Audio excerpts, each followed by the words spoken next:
You are listening to the Space-Tastic Mysteries podcast. We are continuing Anna Gale Line's fourth novel in the Jaguar and Peacock series, Smoke and Mirrors. A deadly sniper stalks the stars.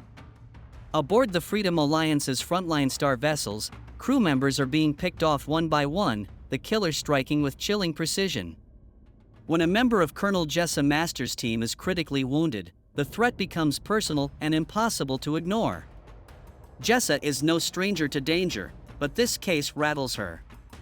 The sniper's methods seem hauntingly familiar, echoing a nearly forgotten nightmare from 9 years ago at the Freedom Alliance admission office, a tragedy she has tried to bury. Is it the same killer, back to settle unfinished business? Or is she chasing shadows conjured by her own haunted memory?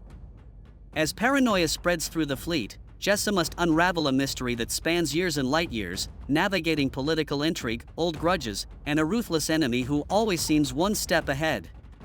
Stopping the sniper means confronting her own past and catching a ghost before he kills again. This is episode 4, Coincidence? If you have not subscribed, do so now, and hit the bell to be notified of new episodes. I walked into Bree's room a few minutes later, letting the doors shut behind me. "I'm here," I announced as I walked further into the room. Bree positioned herself deep under the covers and stared at the wall. I nodded to General Graham, who sat in the chair next to the bed, playing the events of Command Central, the nerve center of the Liberty, on the overseer. Communications, weapons, security, navigation, science, everyone busied themselves around their stations. Lieutenants rushed around gathering signatures from their superiors while others assisted the department heads in their duties. My third in command, Troy Riley, listened to status reports. It seemed like an ordinary shift in Command Central. Glancing back at me, Bree pulled back the covers and pushed herself into an upright position. She looked over at Graham. A smile tugged at her lips, her eyes and face beamed at the sight of him. She stared at him like a woman in love. Finally, Graham was in love with a woman who loved him as much as he loved her. I was happy for them. Months after Ben died in a car crash, Graham and I dated briefly, but I broke things off when I realized that I was in love with Nate. That no matter how I tried to stop it, my feelings for Nate persisted. "Preston, could Peek and I have a few minutes alone?" Bree asked, smoothed out the covers and folded the end over so that it rested on her stomach. It felt strange to hear her call him by his first name. I knew he had one and even knew what it was, but Nate and I called him by his last name, Graham. Graham hesitated a moment, gazing at Bree, then at me. He handed Bree the overseer. He kissed my cheek before brushing past me and sneaking out the doors. Bree motioned for me to take General Graham's seat. "You look like you could use time off your feet," Bree greeted, smiling, as she ran her fingers through her dark hair that flew in all directions. "How's that family of yours? How is Remy adjusting to his new home? He wants to call me Mama." "Can you believe how sweet that boy is?" I answered, putting my hands behind me to steady my body as I plopped down into the chair.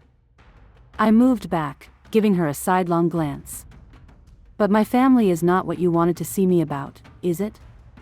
No, you and Jag are in charge of the sniper shooting case, right?" When I nodded, she continued, "I want to give you a description of the person who shot me."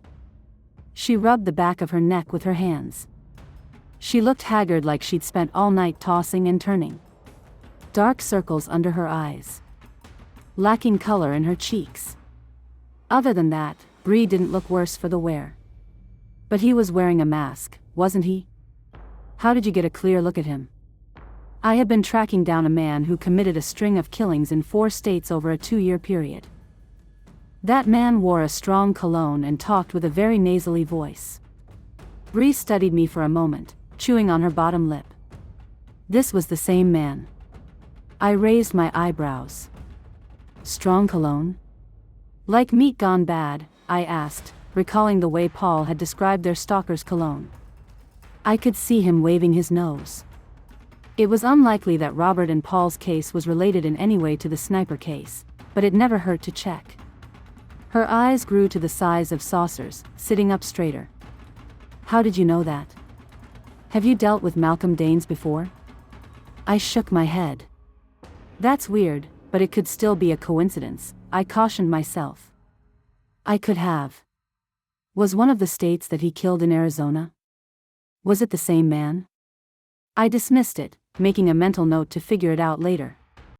How did you know? She repeated, clutching so tightly to her blanket that her knuckles were turning white. There was an incident in the parking garage of a medical building.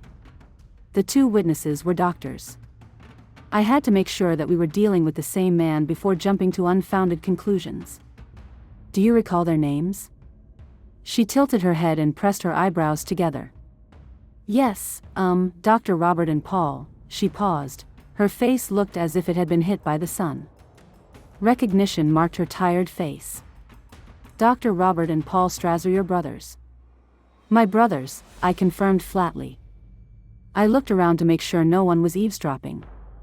They are on board, right outside the doors. They are scared of this Malcolm Danes, so they called on their little sister. That must make you feel good, Bree quipped, turning toward the nightstand next to the bed. She lifted the pitcher of water. I rose halfway from my seat. Let me do that for you. Nonsense.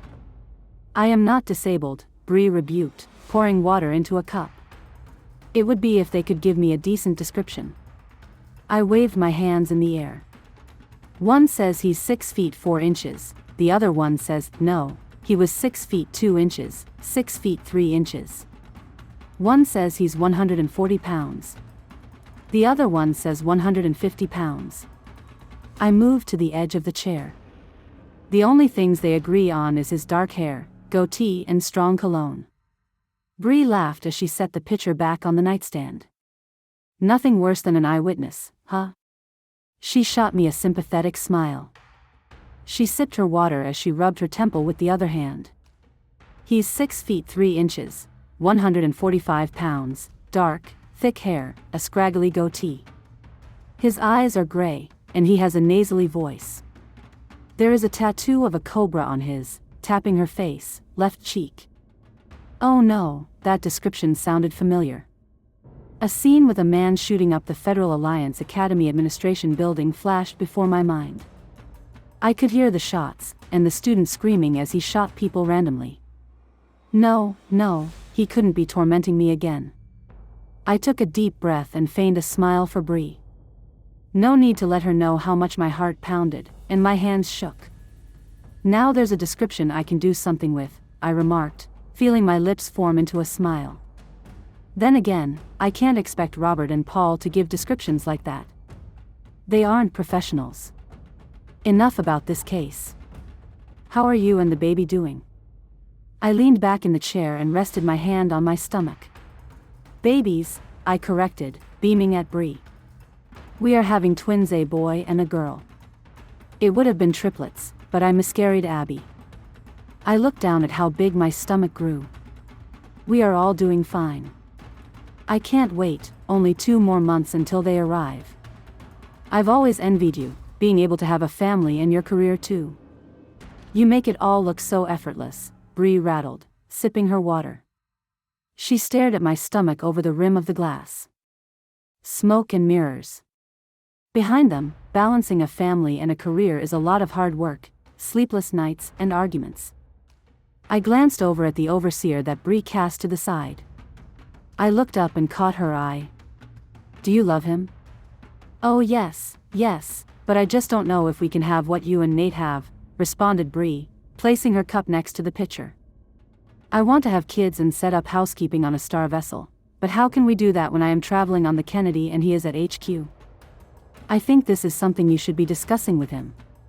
You can't begin a relationship without complete honesty. You are right, but I keep worrying that maybe he doesn't want children, maybe he doesn't want to make a home with me, Bree confessed, punching the blankets with her fist. She gave me a desperate gaze. The only way you are going to know is to ask him, I told her, lifting myself out of the chair. Go ahead and send him in. Will you visit me tomorrow and fill me in on the details of the investigation? Of course, I will, I assured her, closing the gap between us. I hugged her, then marched out the doors.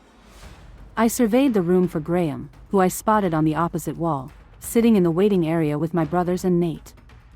Waddling toward the group, I declared, "General Graham, she will see you now."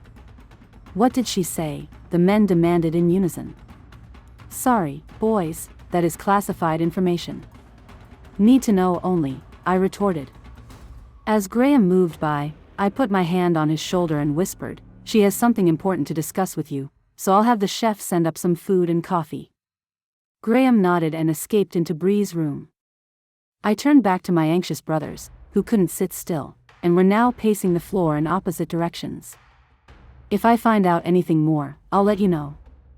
Why don't you both have dinner with us tomorrow night at 18:30 hours?" After they headed to their quarters, Nate walked me home. "What did Bree tell you about the case?"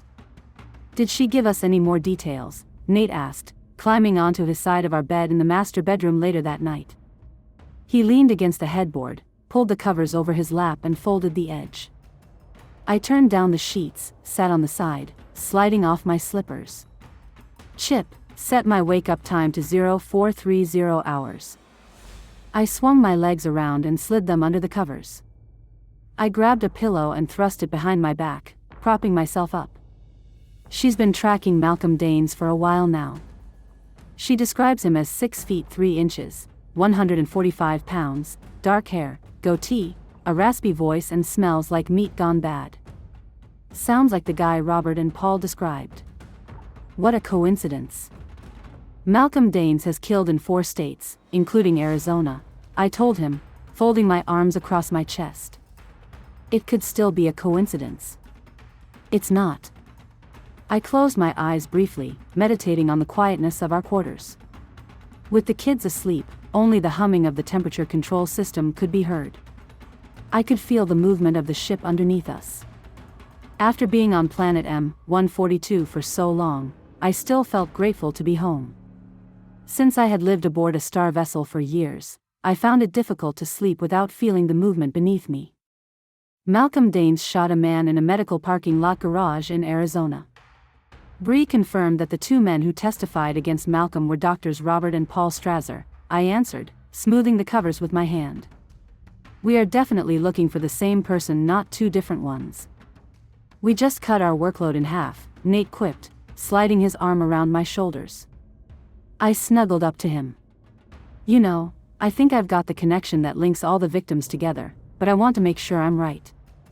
What is it? Nate demanded like a child eager to open presents on Christmas morning. Just then, a knock came upon our bedroom doors.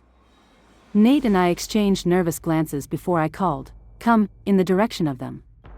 When the doors opened, Remy led Reggie to the foot of the bed. Reggie had a nightmare. I looked over at my dazed little girl who twirled her dark hair around her finger, obviously still obsessing about her dream. "Would sleeping in here tonight make you feel better?" I questioned, patting the covers. "I could make us some hot chocolate, and Papa and I could tell you a story.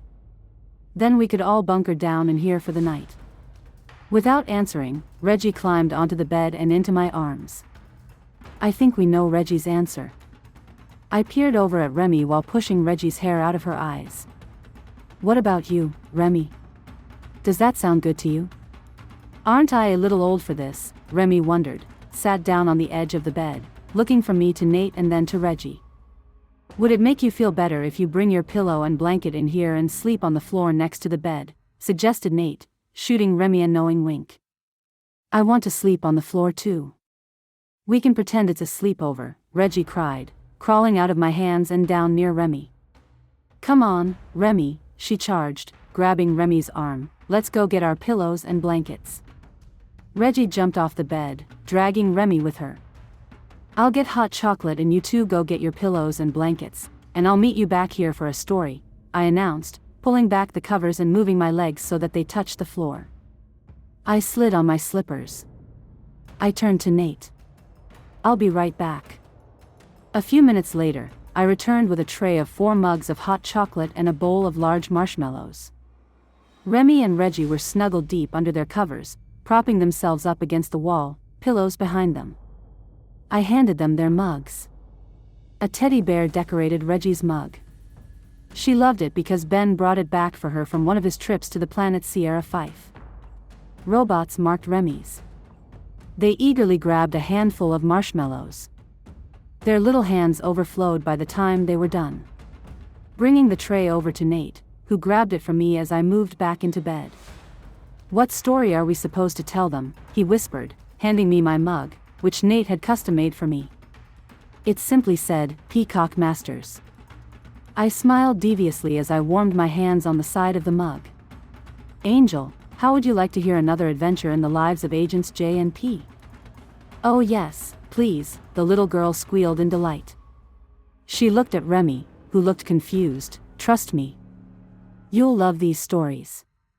Ben called me Angel, and when he died, I started calling Reggie by that nickname as well.